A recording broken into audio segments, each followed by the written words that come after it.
আসসালামু আলাইকুম। কেমন আছেন সবাই? আশা করি সবাই ভালো আছেন। আমিও আল্লাহর রহমতে ভালো আছি। কাছে দূরে দেশে এবং দেশের বাহিরে যে যেখান থেকে আমার ভিডিওটি দেখছেন সকলকে জানাই আন্তরিক দোয়া এবং ভালোবাসা। তো আজকে ৩-৪ দিন যাবৎ, ৩-৪ দিনের বেশি হলো বোধহয়, ৪-৫ দিন হবে। তো আমাদের এখানে প্রচুর বৃষ্টি। তো বৃষ্টির কারণে জনজীবন অতিষ্ঠ হয়ে গেছে, মানে টোটালি বৃষ্টি থামতেছে না। তো এই অবস্থায় আমার গ্যাস ফুরিয়ে গেছে। তো বাহিরে তো আসলে চুলায় যে রান্না করব ওই পরিস্থিতিও নাই, কারণ বৃষ্টি নেমেই আছে। তো আজকে চলে আসলাম আমার শাশুড়ি মায়ের চুলায় রান্না করতে। তো এখানে বিলাতি ধনিয়া পাতা কেটে নিয়েছি আর কুমড়া পাতা, এই দুইটা একসাথে এগুলো দিয়ে বাটা বানিয়ে নিব। আর এইখানে কলার মোচা, তারপরে ধুন্দল, কুমড়া শাক, আলু সব কিছু একসাথে কেটে নিয়েছি। যে সাথে এখানে ঝাটকা ইলিশ, এগুলো ভেজে ওই কলার মোচা দিয়ে রান্না করে নিব।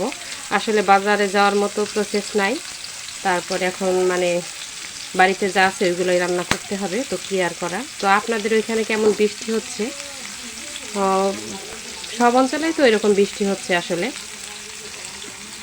তো কমেন্টস করে জানাবেন অবশ্যই। আমি এখন আর ভিডিও দিতে পারছি না, কারণ খুব ভেজালের মাঝে আছি।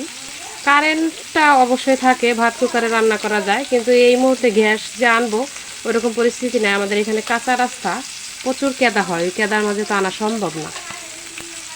তো আপনাদের চলাফেরা এখন কি অবস্থা, কেমনে কি করতেছেন কমেন্ট করে জানিয়েন।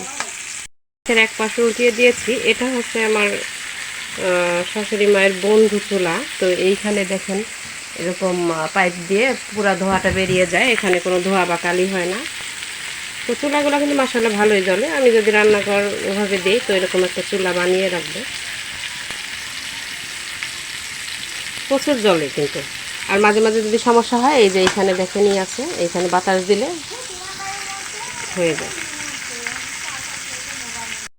এই যে আমার পাশে বসে আছে, বলে যে আমাকে একটু দেখিয়ে দাও, সালাম দাও। হুম। তো আমার ভাস্তি কিন্তু অনেক সুন্দর করে কথা বলতে পারে। তুমি তো স্কুলে যাও তাই না? একটা গজল বলো তো সুন্দর করে।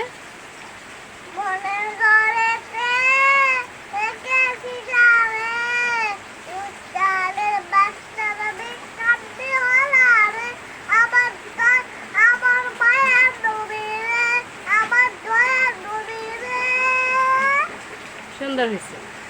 ঠিক কিছুক্ষণ বিরতি দিলেও ওই যে আবার শুরু হয়ে গেছে। তো আমার কথা শুনতে পাচ্ছেন কিনা জানি না।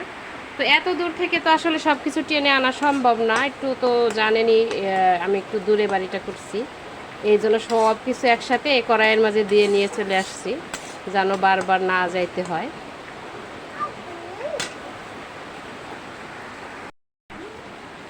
তো আমাদের এইখানে পথঘাট সব পানি উঠে গেছে। তো আমার ভাসুর যে ফিশারিটা করছে মাছের, তো ওইখানেও পানি থই থই, মাছ নাকি ডাঙায় চলে আসতেছে। তো দিন রাত 24 ঘন্টায় ওইখানেই থাকতেছে সে। ভাবছিলাম যে রোদের মাঝে একটু ভিডিওটা করে নিয়ে আসবো, তো এখন যে অবস্থা, তো আর করা যাচ্ছেই না। তো এর মাঝেই বর্ষার মাঝে আমার বোন আমাদের বাড়িতে আসছে, বোনের শাশুড়িও নানি শাশুড়িও আসছিল, তো তারা চলে গেছে। তো আমি তখন ভিডিওগুলো করতে পারিনি, কারণ মেহমান আসলে তো আসলে খুব ব্যস্ত থাকা হয়। তো আর কি আর করার, এভাবেই দিনকাল চলছে। বোনের মেয়েটা আছে সাথে, তো ওরা এই বৃষ্টির কারণে যেতে পারছে না, কিন্তু আমার খুব ভালোই লাগতেছে। আমার রান্নাটা হয়ে আসছে, তো এখন নামিয়ে নেব। তো ভিডিওটি আর লম্বা করলাম না। ভালো থাকবেন, সুস্থ থাকবেন, এই প্রত্যাশাই করি।